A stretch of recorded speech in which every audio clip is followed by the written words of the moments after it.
Who is Andrew Tate? I've heard this man's name everywhere. I have no idea who he is. Some people love him. Some people hate him.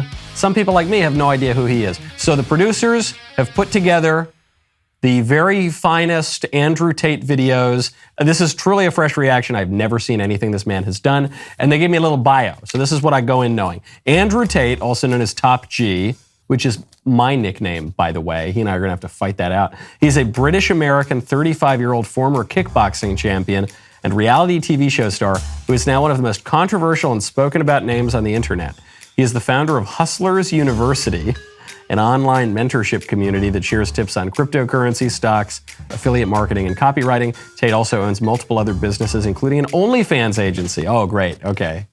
Good. That's only the classiest. Due to his hot takes and persona, he's been banned on nearly every single social media platform, including Facebook, Instagram, Twitter, and YouTube. Okay. So all I know about this guy is that he is an athlete, a pimp, and too hot for TV. Take it away. People think you're like sexist. Because I said the truth. Which is?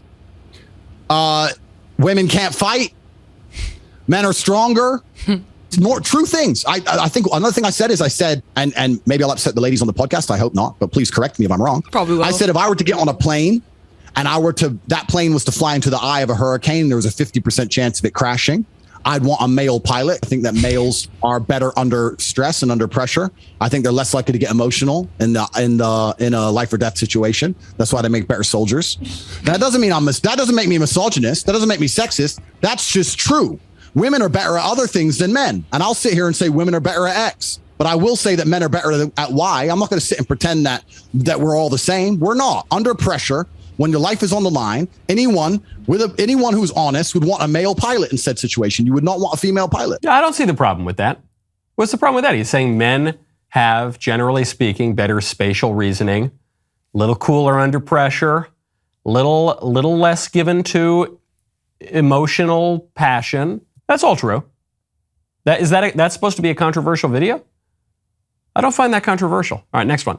I wake up every day excited. Oh, I'll go do this today. I'll go do this today. I'll go do this today. And I very much live my life in a frame of, no, I have to do this. It's very much I get to do this. Change your language. I get to go to work today. Imagine you had no job. Be worse, right? Because otherwise you wouldn't be working. So you get to go to work. Oh, I have to fix the car. At least you have a car.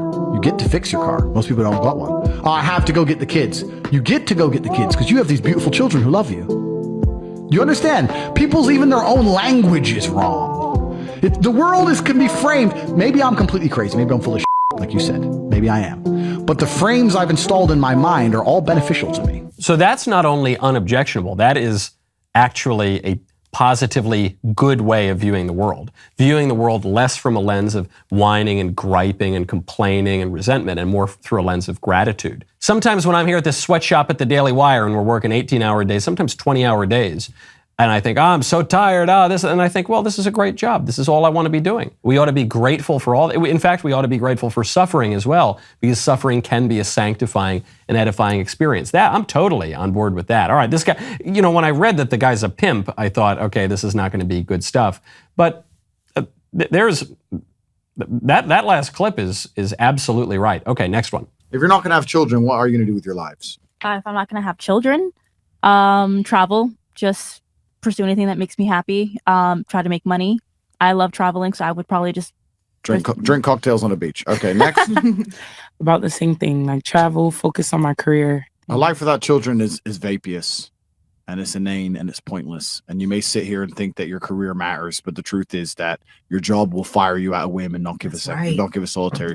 And when you're 52 and you're past it with no grandchildren in a house by yourself, and all your friends have grandchildren in this beautiful life, and you're sitting there by yourself, do you think the fact that you can afford a few extra Gucci bags is going to genuinely make you feel happy? I was at my grandmother's 93rd birthday. I stood there and I looked at my 93-year-old grandmother, and there was a whole room full with maybe 70 people that came from that one woman. Isn't that remarkable? Yeah, that nobody cared about her career. Nobody asked what job she did. Nobody asked how many times she went to the club. Nobody asked if she had time to go to festivals. No, you had 70 sentient beings, including myself, full of life from one woman who dedicated herself to being a mother and a good wife. That is beautiful. And if you sit here and genuinely think that you're going to work your ass off through your fertile years and by the age of 54, you're not going to be suicidal alone with a cat, then you're dumb. The happiest women on earth have children and a man who's paying the bills and their mothers.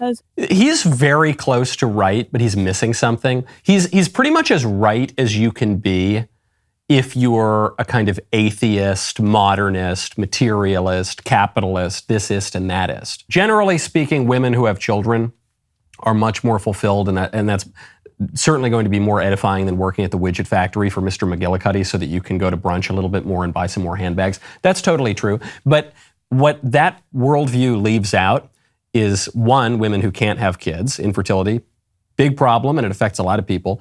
And two, women who genuinely are not called to have kids. There are some women, I think, who are not called to have kids, and there are other vocations for them. And I use the word vocation specifically because some women are called to religious life. I think a woman who becomes a nun can have a wonderfully fulfilling life. A woman who gives her entire life to God is going to have a wonderfully fulfilling life. The nuns that I know are serene, peaceful, doing wonderful things for the world. So his criticism is right. What he's really doing is not even extolling the virtues of getting married and having kids. He's really just criticizing this modern capitalist idea that all that matters is how much money you can make and how many widgets you can do spreadsheets for and how many brunches you have, how many mimosas you got to down on Sunday. And that's all true. That's all worthy of criticizing. But then he's only offering the kind of capitalist alternative absent a kind of view of the world that involves God and that involves duty and that involves religion. And so and that involves the kind of natural suffering that goes along in a fallen world, such as infertility.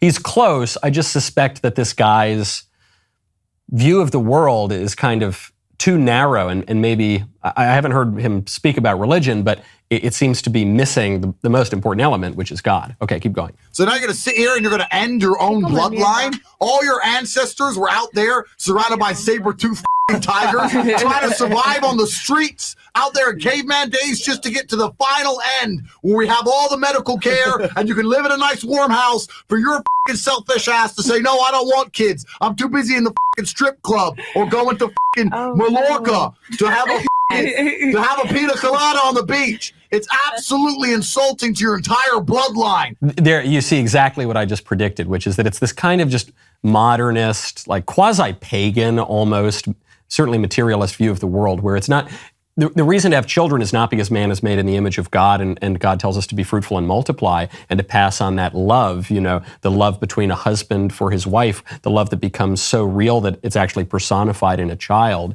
in a way that is not dissimilar from the love between the Father and the Son, which is personified in the Holy Spirit, right? A love that is so real that he is an actual person. That doesn't factor into what he's talking about. He's just saying, you're disrespecting your ancestors. Right? It's a kind of this pagan ancestor worship, which I guess is better than the modern capitalist view, the modern kind of, just go work at the widget factory to make some more money. But ultimately, that's not really fulfilling either. Keep going. All the times your grandparents went to work when they didn't feel like it, just for you to exist, for your selfish ass to say, no, me and my passions and my dreams and my drawings and my Instagram page is worth more than ever having children. You're a selfish that. You should all have kids. Obviously, he could probably clean up the language around women. I just, generally speaking, don't think it's great to talk like a sailor in mixed company.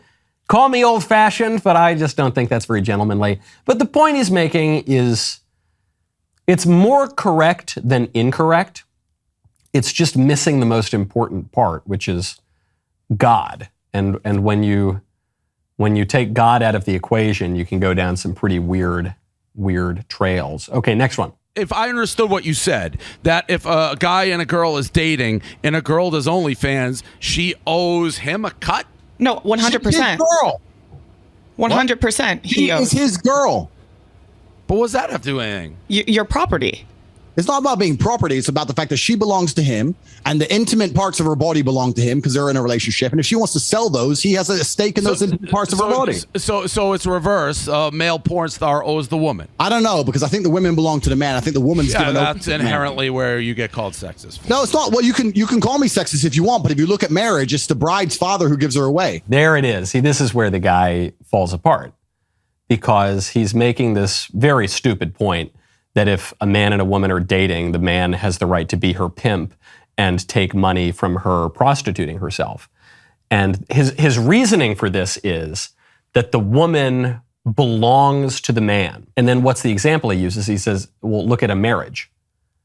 Right. In a marriage, it's not exactly that the woman belongs to the man or that the man belongs to the woman, but the man and the woman leave their parents and they come together and they become one flesh. And what God has united, no man ought to separate. And man is the head of woman as Christ is the head of his church.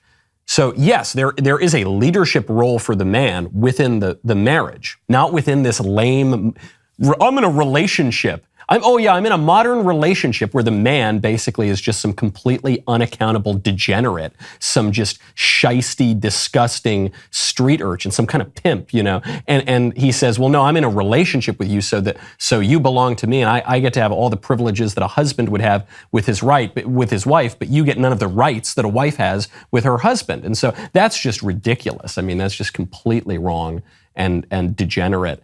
And really, very disgusting. He's the reason it's appealing is because it seems in a way like it's sort of partaking of a more traditional view of marriage, except he's taking the marriage out of it. So you're losing the entire essence of the thing, and that's why it sounds skeezy, which it is. So it's slavery. But I got to guess as somebody who's multicultural and everything, that certainly is a tradition that does not apply everywhere. The woman is always given over to the man.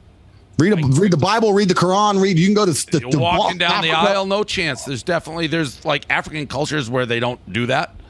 I'm sure there are some obscure tribes somewhere. I mean, I can't say I'm not a professional. But you get it. You seem like a very smart guy. Understand you why seem like a smart guy. that. You're saying a woman is the property of a man if they're dating. I'm not saying they're a property. I'm saying they're given to the man and they belong to the man. It doesn't mean they're a pure property without emotion. It means they're given to the man. They take the man's name. You said they it's her part. You said no, pause it right there. Yeah, it takes the man's name in marriage, not in a relationship.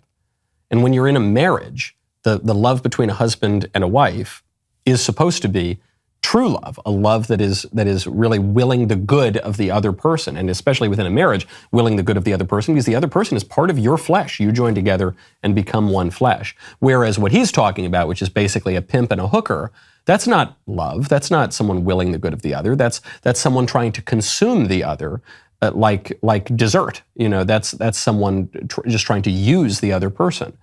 C.S. Lewis describes this in the Screwtape Letters, that the kind of desire that we ought to have for one another as human beings, the kind of desire that we ought to have for our spouse, is one of true love and self-sacrifice. But that's the love that God has for us. God sacrifices himself for us. He loves us so much. He loves us so much that he gives his only begotten Son, that whoever believes in him will not perish, but may have everlasting life.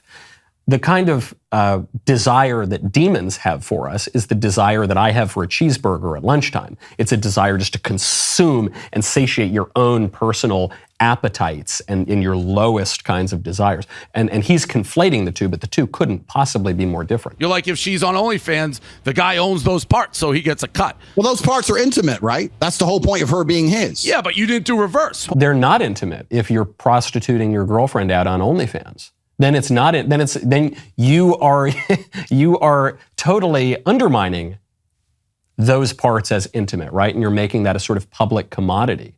And so any claim that you might have, however dubious and ridiculous, you're relinquishing that when you turn someone that you were supposed to love into basically just a cash cow, a kind of slab of meat, so that you can, I don't know, go get a little bit more money. If a male porn star does it, he doesn't owe the girl a cut. Correct, because he doesn't belong to her. She still belongs to him. Yeah, little incoherent from Mr. Tate, but I'm not surprised because he owns an OnlyFans agency. So he does this, right? He is a pimp and he sells these women and uses them like meat and just as sort of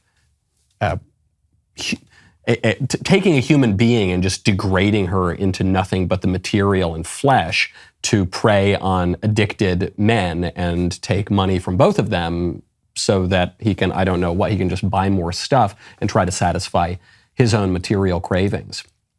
It's clear here, unlike in some of the other videos where he's talking about things that he doesn't have a financial stake in, talking about things like, hey, when you wake up in the morning, be grateful. He doesn't lose money or make money on that advice, so he gives advice that's a little bit better. But on this one, he's engaged in a very depraved and exploitative sort of action, and so he's trying to defend it with absolutely incoherent kind of arguments. All right, next one. You also said that you could have multiple partners, but a female that was with you couldn't also have multiple partners? Well, a woman could say that same thing if she decided. She could say, I can sleep with multiple men, but my men can't sleep with multiple women if she so choose. We're all free individuals, right? Yeah, but you wouldn't agree if a woman said that. I would personally find that revolting. Correct. But there are women who find what I say revolting. So you're not telling other people what to think. You're just saying how you think. I think if a man is not sexually exclusive, it's not the same as if a woman is, because with a woman, you have the paternity issue. With a man, you don't have a paternity issue. If I have 3 girlfriends and they all get pregnant, we know who the mother and who the father is.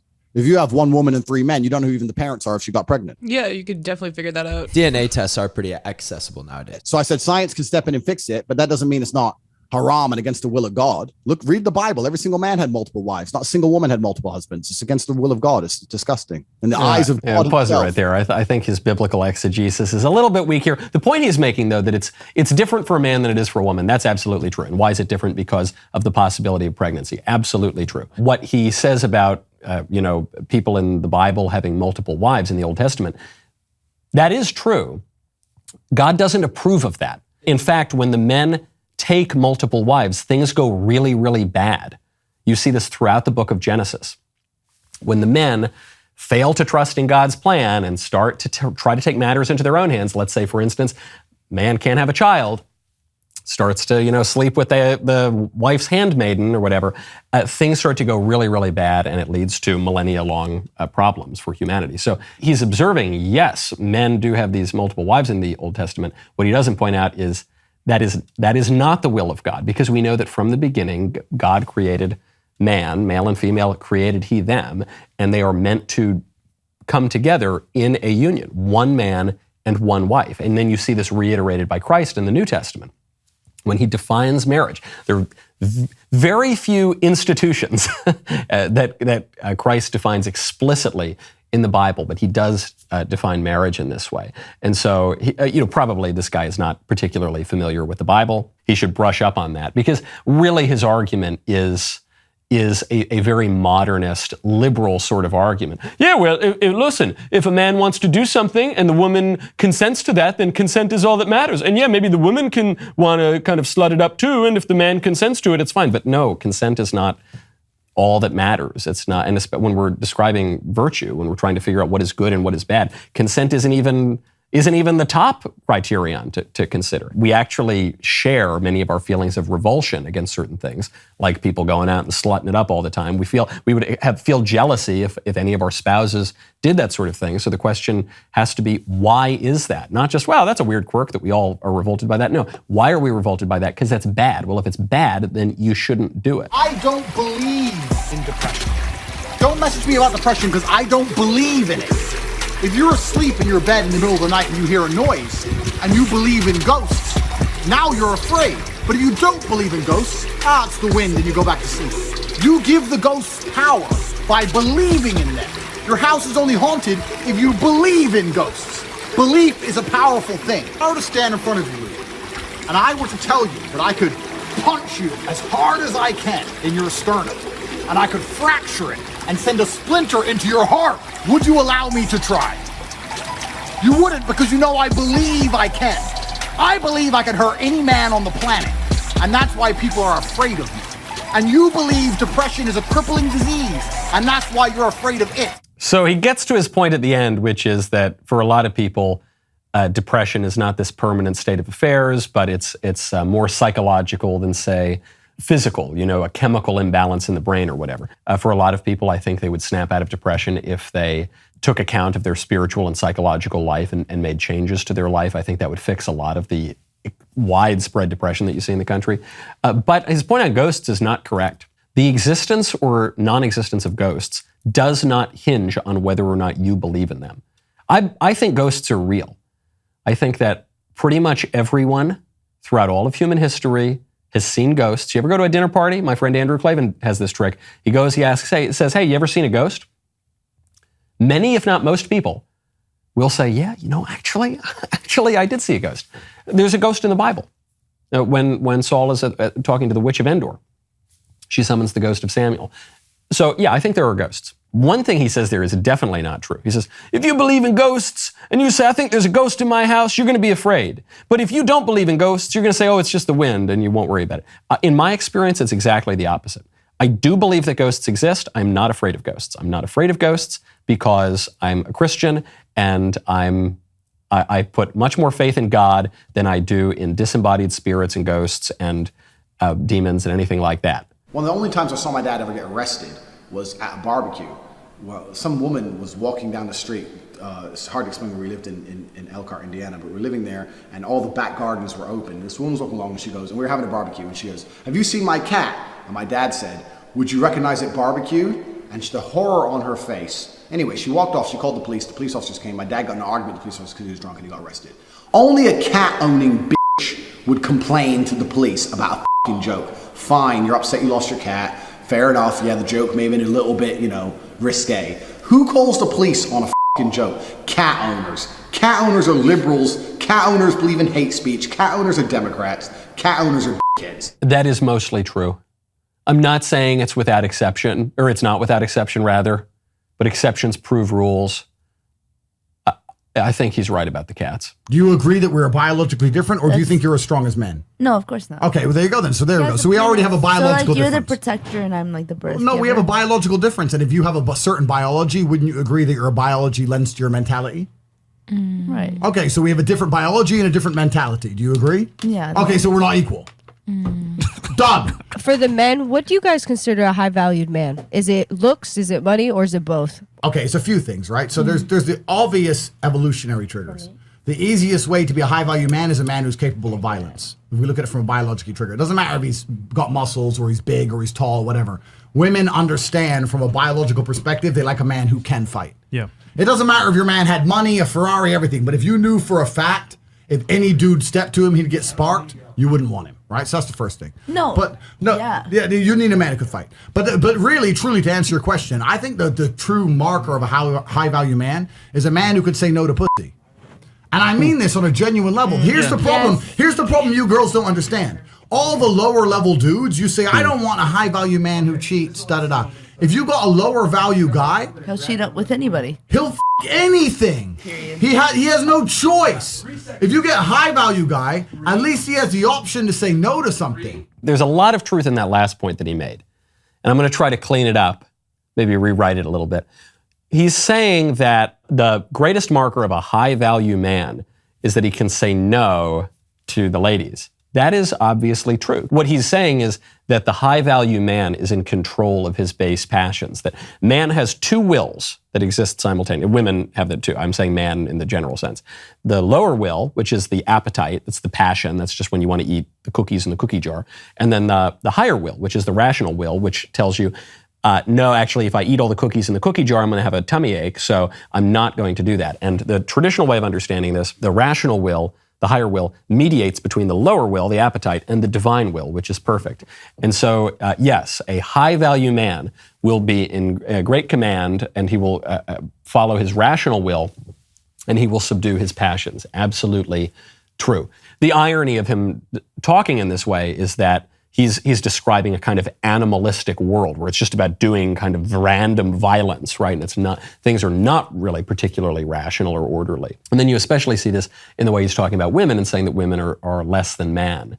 And because, yeah, it's true, obviously there are physical differences between men and women, and there are non-physical differences between men and women too, but there is an essential spiritual equality between men and women. To use this kind of pagan, almost animalistic language of, well, you've got this kind of lower value and all this, that to me doesn't, it just rings like the way you would talk about an animal. But man is not merely an animal. We're made in the image and likeness of God. So we are corporeal, we have bodies, but we also have reason and intellect and will.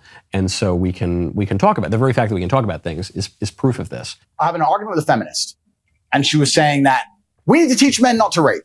And I said, my dear, I love how idealistic you are, but I am realistic. Men are already taught not to rape.